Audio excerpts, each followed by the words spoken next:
O seu guia definitivo do Código Civil Brasileiro já voltou e a gente continua comentando artigo por artigo do Código. E hoje a gente segue com o capítulo 1º do primeiro título do primeiro livro do Código com o artigo 9º. O artigo 9º do Código Civil estabelece as hipóteses em que nós temos registro em registro público. Aí você deve estar pensando, mas é meio óbvio que é registro em registro público? Nem tanto, porque também existe o Instituto da Averbação. De maneira simplificada, e fala baixinho, hein? Porque se você falar que eu falei isso aqui, eu vou negar até a morte. O registro é o ato principal. A averbação é uma anotação. Sabe quando você pega um livro físico e escreve algumas coisinhas nele? Isso é averbação. E o que está escrito no livro é o registro. Então a gente vai gerar um registro principal.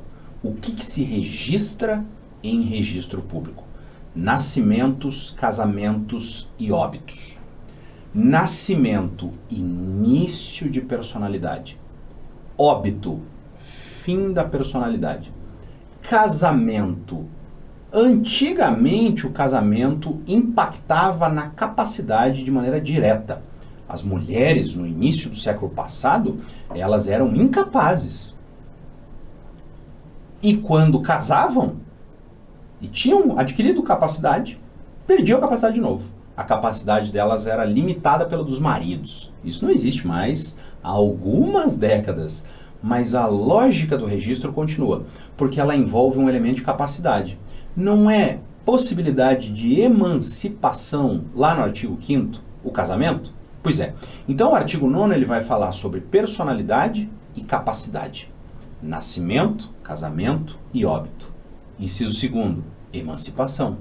A emancipação mexe com a capacidade, então é registro. Quais são as emancipações que precisam de registro? A outorgada pelos pais, voluntária, e a deferida pelo juiz, judicial.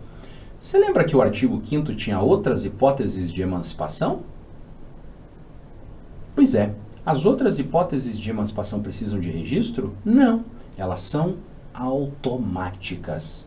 E aqui eu abro um parênteses na minha fala.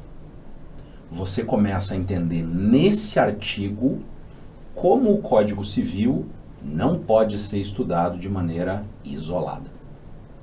Os artigos são encadeados. Para entender isso aqui, você precisa entender o artigo 5º. Quando você lê o artigo 5º, parágrafo único, e lê o artigo 9º, você chega à conclusão de que só duas hipóteses de emancipação precisam de registro.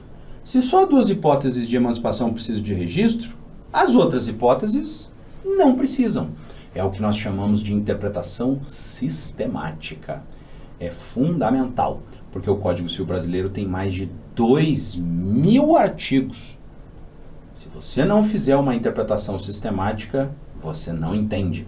Você tem que entender a receita de bolo inteira. Se na receita de bolo você não sabe o que é farinha, você não consegue fazer o bolo. Você vai fazer outra coisa, sem farinha. Se você não sabe como misturar os ingredientes do bolo, você vai ter um fiasco, não um bolo. Então é importantíssimo isso. E segundo, talvez você não tenha parado para pensar quanto tempo o nosso projeto vai durar? Se o código tem mais de 2.000 artigos? Pois é, a gente vai se ver bastante ainda. O inciso 3º fala da interdição. Interdição é perda de capacidade. Alguém era capaz, agora se tornou incapaz. Aí eu preciso conversar com o artigo 4º do Código. O artigo 4º, incisos 2º, 3º e 4º, traziam as hipóteses de incapacidade relativa que não tinha a ver com a idade.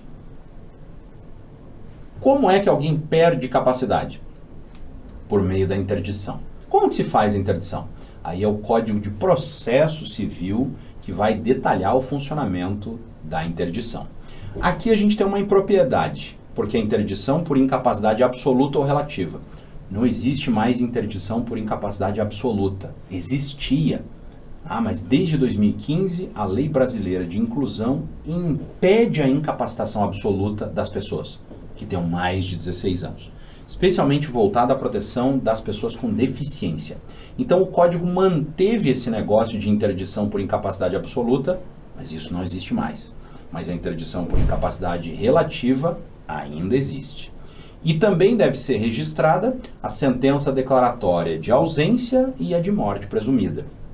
Aqui, você precisa lembrar do artigo 7º e do artigo 6º, né? 6º e 7º do Código Civil.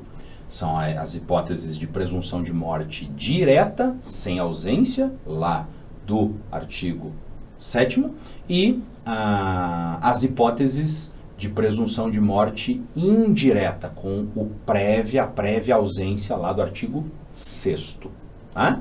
Veja que todas essas hipóteses tratam de quê? Personalidade, início e fim, capacidade. O inciso 1º fala do nascimento e do óbito, personalidade. Casamento, capacidade. Inciso 2º, emancipação, capacidade. Inciso 3º, interdição, capacidade. Ausência e presunção de morte, personalidade. Fim da personalidade. E veja que no artigo 9º, nós precisamos nos lembrar do artigo 3º, 4º, 5º, 6º e 7º. No artigo 9º, eu já tenho que saber os 5 artigos que antecedem, senão eu não entendo o artigo 9º. Ah? Grava aí, hipóteses de registro. Por quê?